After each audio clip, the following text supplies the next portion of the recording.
Okay, now I'm going to go to cut to the part that she's talking. I mean, I'm trying to do this in chronological order, how the relationship went up and down. Because remember, they had like 1 year that they were apart. Okay, so after she's talking shit about Twiggy, now she's gonna talk about how she went out of town to shot the movie The Wrestler, and how sad she was when she came back because Manson was mad, allegedly. Okay, she was very mad, and I don't know why she's saying that. But okay, let's just forward to it. I'm not gonna show image. We're just going to listen to her. You do it to me because you're a fuck up. And I was so proud of what I had done. Couldn't wait to get home to tell my boyfriend, who I had been supporting on the road for 8 months leading up to this. He was asleep. I go into the bedroom. I'm like, baby, baby, baby, wake up, wake up. And when he woke up, it was like the new Manson had shown up. And it was this person that I had never met. They were dark, they were pissed off, and they hated me. Suddenly... Okay. Let me analyze that. Pretty much, and this can happen to people. Jealousy, whatever. You go away to do a job. You come back. Your boyfriend is pissed off. I don't know. The way she described it is that he really changed. And that's what I have a problem with, because she's talking about, remember how in Congress she says she doesn't remember anything.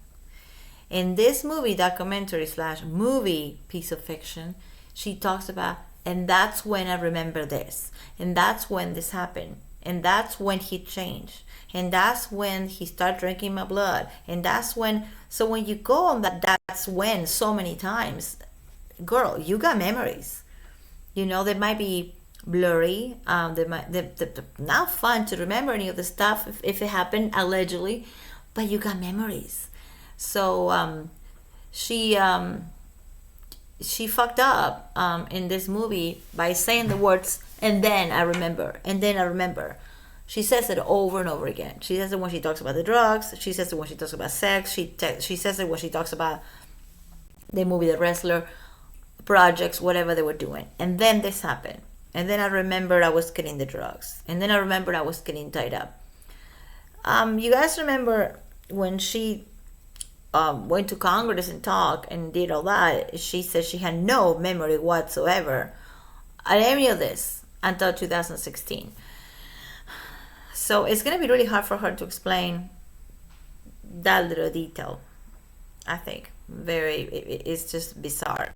How can you do both? How can you have repressed memories and then remember when you did crystal meth, when you got tied up, when you got beat up, when you got caught, when he got jealous because of the movie you were making? It seems like she has a lot of memory. It seems that her memory has not been tapered off, and is a great tool. And I don't think she has repressed memories. That's my opinion. That's what I think. That's what I believe. Maybe this part is what she really should have said from the beginning, instead of saying in 2016, 2018, sit there in Congress and talk to everybody saying about how she didn't remember this until middle of the 2000s. It doesn't add up. It simply does not add up. I got back into the band. We moved into Glencoe, the house up on the hill, and Glencoe is where all the torture happened. I got isolated in the house for months and couldn't leave. He started to yell at me all the time, and he really started breaking me down with the military tactics. Sleep deprivation, freezing cold temperatures, keeping me isolated. Okay, let's keep going with what she's describing to be this torture. Okay, You are more susceptible to abuse. let's just listen. Brainwashing. Once I was in this state, he had me right where he wanted me. This is also when I suspect he started putting meth into the drugs.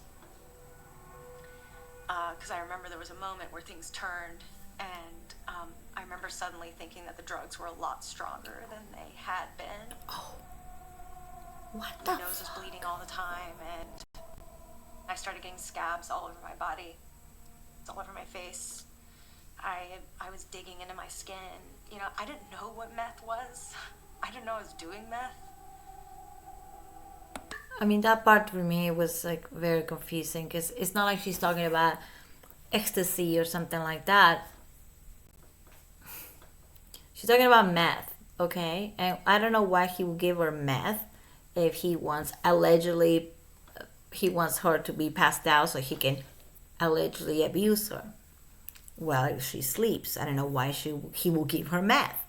We all know what meth does, okay? Speed. Again, the fact that she's saying that she has scabs and she was grabbing it and have patches of just scabs from meth use. We all know, we all seen it in all the people. I just don't think that's true. Of the many lies, I think that's actually something that is going to be very hard for her to prove that he gave her meth, back in 2008. If she didn't go to a doctor, which I don't think she did, and had any type of treatment for drug addiction and say, hey, I was just give this. I don't know who put this on my food, on my drink. Maybe it's my boyfriend. I don't know. And went to a doctor, but she didn't. She did not. So she expect all of us to just believe this whole thing about how I noticed the drugs were all of a sudden stronger. That to me, for somebody who she lived in Hollywood since she was 16 years old, and it's not this little ingenue Hollywood starlet that is so innocent and so demure. She worked in a couple of very sensual sex, adult, not porn, but you know what I'm saying, like dark subjects, movies like 13 and whatnot. She hung out with Edward Norton. She did The Wrestler. She was doing True Blood, a TV show, True Blood. So she was traveling around the world. She's been a sophisticated actress and with some IQ, probably high. So when she's trying to play it as like she didn't know that the drugs were changing. So what are you trying to say? The drugs before those drugs were okay. So the meth was bad, but the other stuff was okay. I don't know. The only reason that she's mentioning drugs so much is because she knows. She's been watching YouTube and she knows there people are talking about her and about her cocaine usage and calling her Snow White and talking about how allegedly she was selling drugs, she was buying drugs left and right and have little boxes for it, and she was pretty much providing drugs to Manson and to the band allegedly. So I think that what she's trying to do in this movie is damage control. Being like, okay, well, maybe I did those drugs, okay? Maybe I did. But I didn't know that they were changing. I didn't know what I was doing. I don't know. I think that's what she's trying to do. And just listen to it. It makes me livid. It makes my blood is boiled. And this is her opinion. I mean, we can say a lot of the times we've been in the situations that you're like with somebody, or like, you're in a bar or in a party or whatever, or you go over to somebody's house and they just, I don't know, you feel funny, you think somebody gave you something. Okay, that might happen sometimes once in a while, especially in LA and especially in that type of circle. But the fact that she's trying to say, to make us believe that Manson was giving her drugs every single day. This is a working actress. This is a person who I don't think was walking around with scabs, okay, and a bloody nose all the time. And I just don't buy it. Don't buy it. I don't buy that she's that innocent. I don't buy that she doesn't know what the difference between meth, coke, opiates, sleeping pills.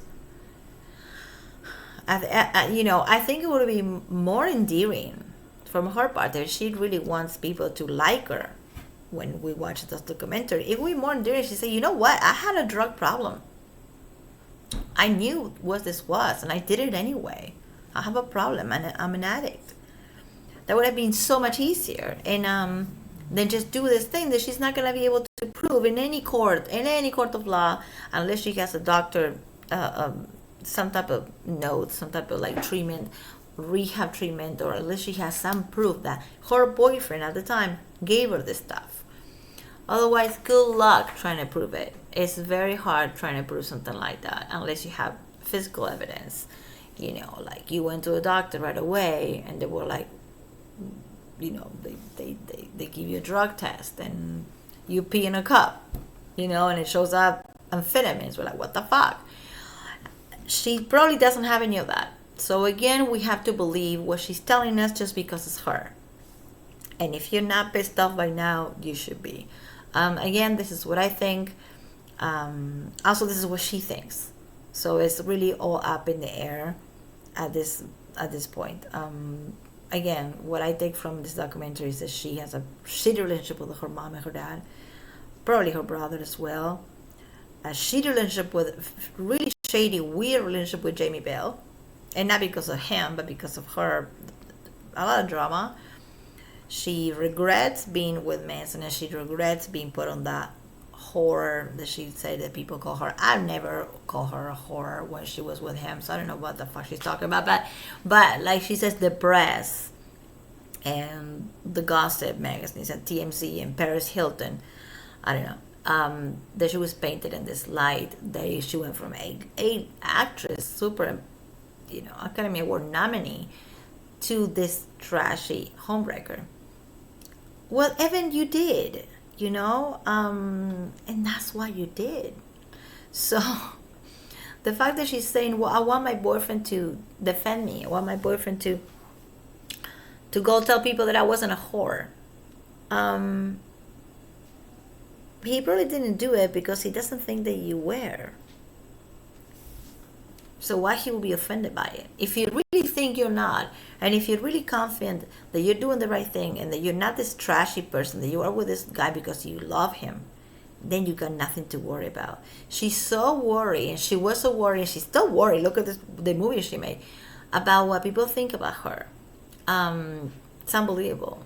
I was not actually expecting that in the documentary. I was not expecting her to call herself a homewrecker.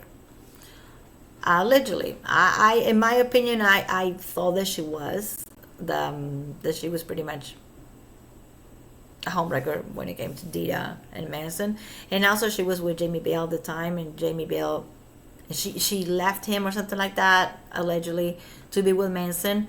So I don't think that she's, you know, her hands are so clean when it comes to that. But the thing about the drugs and not knowing what the drugs were, and saying that she woke him up, baby, I work in this movie is great. I thought the guy never slept. Just saying. And then, you know, it's just very confusing. He just didn't care. It's like he just wanted me to be there. And this is also, this is when he started raping me in my sleep. I remember doing the mental math quickly and thinking, just stay asleep. Don't move. Like, just don't move. So I would just lie limp and still till it was over. And then I swear to God, he would just fling my leg and walk out of. Okay, you guys saw what she did there? I remember. I swear to God, I remember. I remember that this is where he was flipping my leg. He was assaulting me in my sleep. I swear to God, I remember. It's just such a contradiction for the stuff that she's been saying for years about repressed memories and stuff. This is not going to go well. Lawsuit or not, just with her followers or with the people that she's trying to convince. She keeps saying the words, I remember, and I can't believe that it's so obvious and so up there. Anyway, I hope that you guys are okay with me showing it like that every few seconds, but at least you get to see something and her own voice saying it. I don't feel comfortable saying those words. That's when I'm playing videos of her saying it. Again, my opinion is that this really never happened. There's other things that did happen to her, and I do think that they were really fucked up, and they have something to do with Hollywood and the industry and the parents and maybe a manager, maybe a director, maybe a bartender, whatever. And even her brother says in the first part of this is the second part. Her brother says in the first part that Evan has trouble distinguishing reality from fiction. And her brother talks about how when they were kids, they were walking around doing monologues and playing characters. There's nothing wrong with that. I know people they've been doing acting since they were little, and they're not fucking up in the head. They're not. But I know some they are. So, I think that we've seen here somebody, this is my opinion, with no personality. Her personality is not having a personality. And I think this started when she was a kid, when she was down in the hallways in the house, making stuff up in her head and acting and doing monologues and confusing fiction with reality. And now she's 37 years old, and I think it's happening all over again. That's what I think. And again, when you go with the whole I remember, don't try to convince a judge that you just don't remember. This is just simple. You had to always show him that you were loyal or that you cared, otherwise he was going to come after you. And so after that...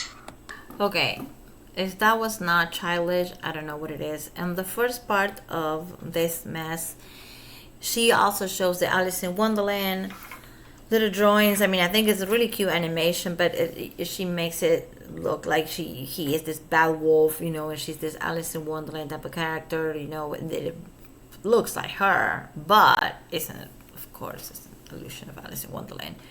And the more she's putting that out there with that music, it's just so over the top. And that's like the middle of the movie, and after that it starts dragging. I mean, it's a dragon. It's ridiculous the whole time. But if you were like watching, kind of like, all right, okay. After that, when she started talking about how she felt so isolated, then it's really hard to even follow her narrative. Even for somebody like me that I've been making videos on her for a year now, because she is out of control with the timeline, and it's going up and down, and saying she remembers things and saying she doesn't remember. Jumping from 2008 to 2010, really, I mean, they should have paid more attention to that part, I think, of the movie, because it makes her really sound and look like a liar. Anyway, I'll be back with more, and this is what I got for now. Next one, we're going to go into the escape, as she calls it, when she finally broke up with him in the escape. And then Ilma Gore is gonna show up, and then the naming day. There's a part of the movie that is called the naming day, and you're gonna make me believe, Evan, you are your whole army, that when you were naming Manson on your Instagram, you had a camera crew in your living room, your dad, mom, Ilma, your cat, they were all around a fireplace, and she's looking at her phone going like, okay, you guys, I just posted. It's posted. I mean, if that's not staged, I don't know what it is. It is.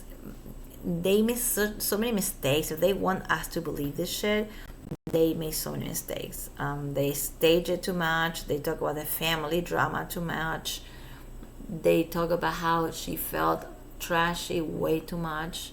The abortion is gonna come out, but I'm just gonna do it on the next one because I'm gonna go make some tea because I'm tired. So I hope this is watchable somehow, and I'm sorry I have to keep cutting it. It's the way it goes. Hopefully I am not doomed and getting kicked out from YouTube. I'm keeping it less than 20 seconds. So I think it's okay. And this is for commentary purposes and opinions only. So don't come at me or anybody else. And if you do have these problems happening to you, you don't go on Instagram, you don't go on Facebook. Like I always say, you go to the cops. The cops are good. Okay, cops can be good. You go to a social worker, you go to a therapist, you go to a doctor. Don't do this. Don't do what she's doing. That's always been my advice from the beginning. Okay, I'll be back. I'm kind of tired, but I'll be back with more. And we're going to get into the whole thing from 2010 and on. And how does she skate and all that. And we're going to introduce Ilma Gore, which is, I mentioned before, Esme Bianco's not even talking. I said that in my last video. And then we're going to I'm going to show you Ashley Morgan and her whole drama. And Sarah, whatever her name is, and Ashley Morgan are like just talking and comparing scars. I have a scar. I have a bruise. How much? What? Show me your scar. Like, it's very, very childish. It's like being in a conversation like in a girl's bathroom in high school. And Ashley Morgan is all over the place. So I'm going to be doing that next, okay? Just hang in there. And thank you for watching. And I hope that you got something out of it.